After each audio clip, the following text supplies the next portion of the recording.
Sveiki, čia Čezarės ateljė. Šį kartą pakalbėsiu ne apie knygas, o pakalbėsiu, kaip pradėjau kolekcionuoti lėles. Taigi, pirmiausia papasakosiu taip, kad aš žaislais, ypač lėlėmis, buvau sužavėtas, jau galima sakyti, nuo gimimo. Tai, kai buvau dar kūdikis, nežinau kiek mėnesių man buvo, tai mano pirmas prisiminimas. Tai aš gulėjau lovelį ir taip aukštai, kaip ten matot, knygos. Ir taip aukštai ant spintos buvo padėta tokia lėlė čigonė, apsirengusi su raudonu sijonu, tokiu pūstu, su bliuskute, juodais plaukais, ir aš kaip dabar atsimenu, aš pradėjau verkti ir taip norėjau pasiekti su rankomis tą lėlę, bet niekas taip netėjo, man jos nepadavė.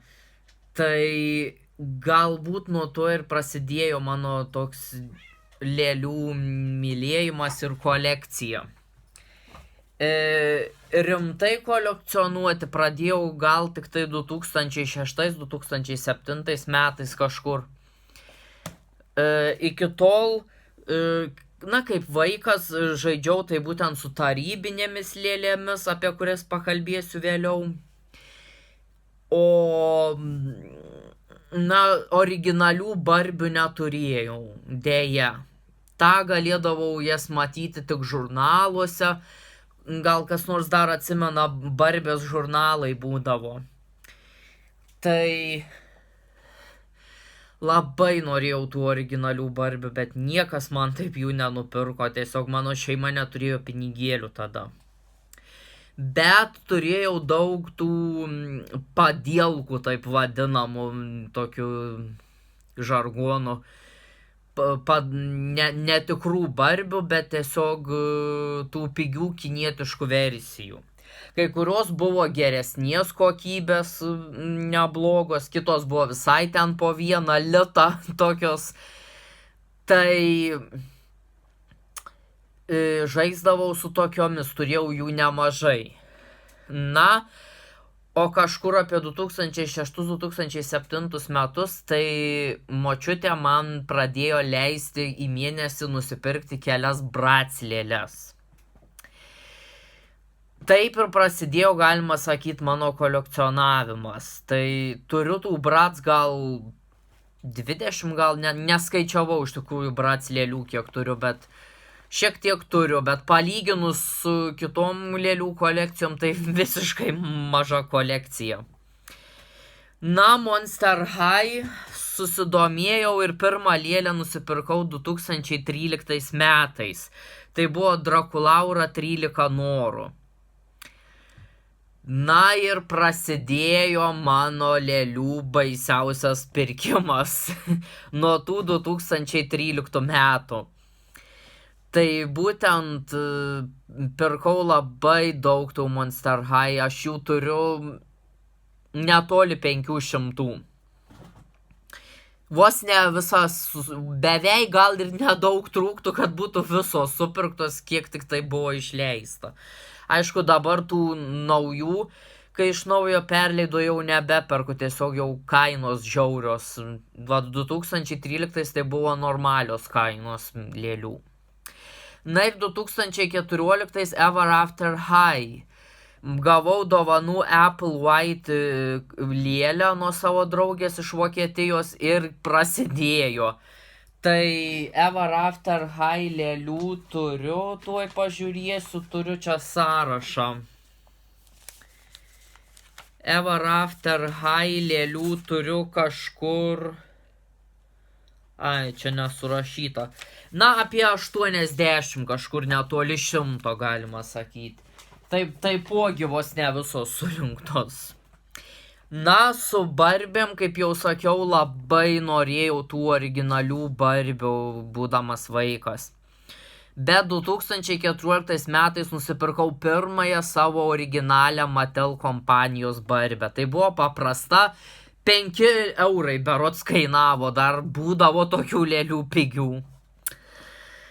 Tai kolekcinių leidimų turiu kelias barbes, bet dauguma tos Playline yra. Tai fashionistų turiu linijos nemažai. Taip nusiperku dabar Vinted, jeigu randu kokių nuogų, bet nesusivėlusių dar visai barbių. Pasiūnu drabužėlius aprengiu arba numesgu kažką, tai su barbiam taip labiau į tas kolekcinės nelendu, nes jos siaubingos kainos. Tai geriau savo kažką susikuriu kokiai nebemylimai lėliai.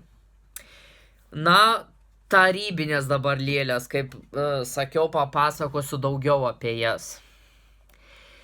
Tai su jomis žaidžiau jau nuo vaikystės, jas labai mylėjau, bet jeigu taip rimtai pradėti jas kolekcionuoti, tai kažkur apie 2020 metus, tai va, prieš 5 metus kažkur. Tai mano šventasis gralis yra Dniepropetrovsko Ženečka, kurių turiu keletą ir dabar laukiu vienos iš Ukrainos. Tai va, šita iš Ukrainos atkeliavusi. Būtent šito veiduko, būtent šitas lėles, jos man pačios mieliausios. Tai ir dabar praktiškai, sakau, barbių kokių nusiperku, Rainbow High ar kokį OMG, Blytę planuoju antrą pirkti, bet pagrinde perku dabar tas tarybinės. Nes man jos nostalgija vaikystės tokia, kad žaisdavau. Tiesą sakant, turiu tas visas savo mamos lėles, ir su kurio mano mama žaidė ir aš. Tai, sakau, perku jas iš visur, iš Lenkijos, iš Suomijos, Lietuvos, dabar į Ukrainos rinką įsisukau. Nes tikrai Ukrainoje labai daug pasirinkimo ir gan nebrangiai pardavinėja tas tarybinės. Na, Rainbow High turbūt irgi apie 2020 gal metus pradėjau rinkti. Neturiu aš jų daug, aš jas dažniausiai irgi kokias nuogas nusiperku, kad pasiūti drabužėlius kažkokius. Bet šiek tiek jau turiu. LOL ir OMG, tai, keletą turiu, nes jos irgi labai brangios. Jeigu randu kažkur Vintede nukainuota, tada nusiperku. Tai o LOL lėlyčių, tų mažylyčių rutuliuose, tai, turiu šiek tiek, bet ne ypač daug. Nes, irgi jos brangios, nebent kokia akcija būna, tada nusiperku.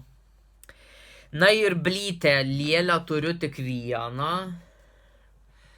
Štai tokią. Suknelę iš Australijos dovanų gavom. Batukus iš Vintedo pirkau. Tai apie 20 eurų kainuoja nuoga tokia lėlė AliExpress'e. Jos nėra originalios visiškai, nes originalių, kojos nesilankstytų, rankos jos kitokios, tos jau iš senesnių laikų, kai buvo gaminamos. O čia tokia, nežinau kaip čia pavadinti, bet vadinasi fabrikinės jos, tokios su lankščiais sąnariais.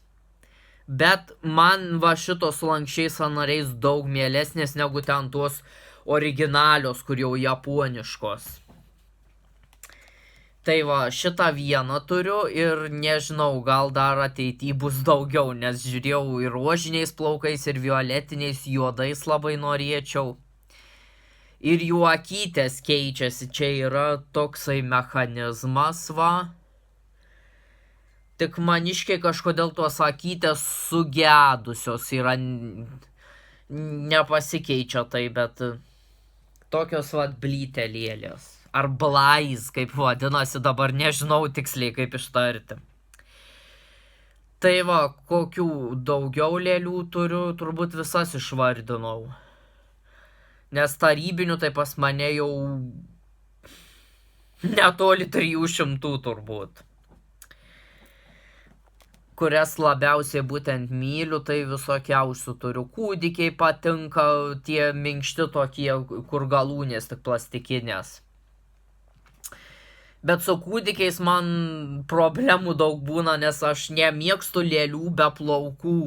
Turiu kažkokius suklijuot plaukus, ar tai sintetinius, ar tai iš siūlų. Šiuo metu iš siūlų klijuoju.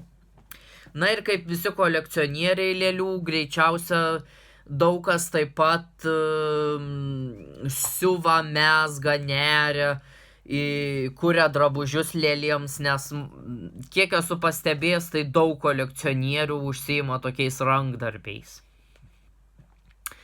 Neišimtis ir aš. Tai va, tiek trumpai papasakojau savo lėlių kolekcionavimo patirtį. Tad šiuo metu susikoncentravęs į tarybinės esu. Kaip sakau, dar barbių kokių nusiperku, jeigu man patinka kažkas ten, ar plaukai, ar rūbai, ar ir be rūbų. Vat OMG nusiperku, jeigu randu kažką pigio ir pilnų komplektų. O daugiau jau kitų nebeperku, nes tiesiog jos pasidarė labai brangios ir šiaip Ever After High iš vis nebeleidžia šitų lėlių, jau uždaryta kolekcija. Monster High pradėjo leisti dabar naujas, bet, kaip sakiau, brangios jos, gerokai.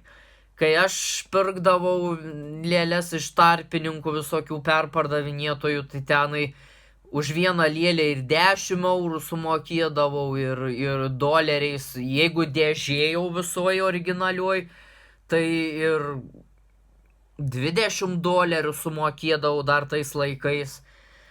Tai būdavo čia tikrai palyginus su šiais laikais labai pigiai įsigydavau. Bet dabar, yra kaip yra. Užtat galiu leisti savo tarybinės. Taigi, tiek ir viso gero.